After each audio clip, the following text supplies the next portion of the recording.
to have a barbecue this time, but it sounds like they've burnt their hands and their face, which are quite significant.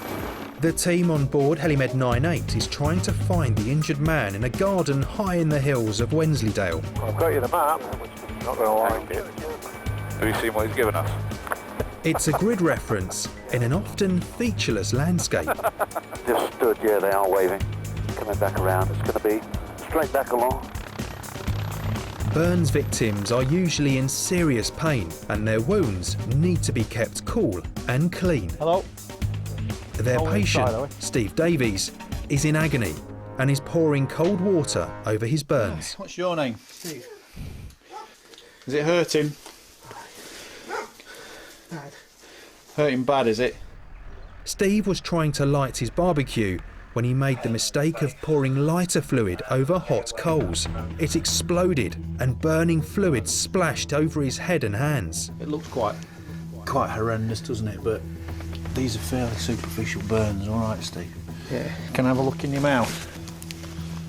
Did you feel like you got any in your mouth? No, I kept my mouth closed. I was just trying to roll on the ground to put me.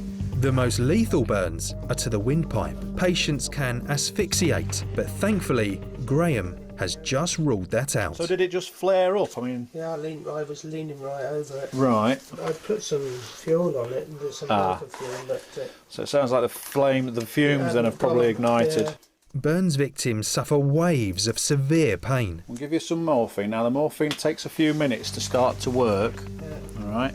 So it won't work immediately, but it will start. You will start to feel some benefit fairly quickly. All right.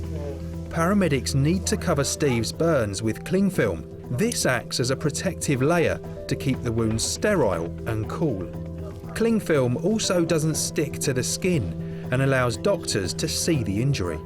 Yeah, I've got a 55-year-old male who's his barbecue's flared up.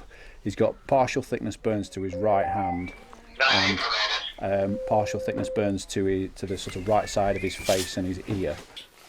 Steve is suffering another major wave of pain. Is that pain getting any easier, Stephen? It wasn't until I took my hand out of the water. All right.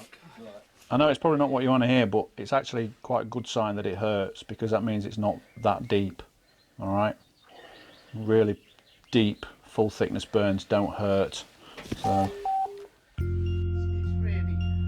Okay, yeah, we're good for that. Steve is understandably in a hurry to get to hospital. Stephen's burns, although they're not life-threatening and that, because of his hands and his face, they're sort of cosmetically important, and with your hands as well, it's kind of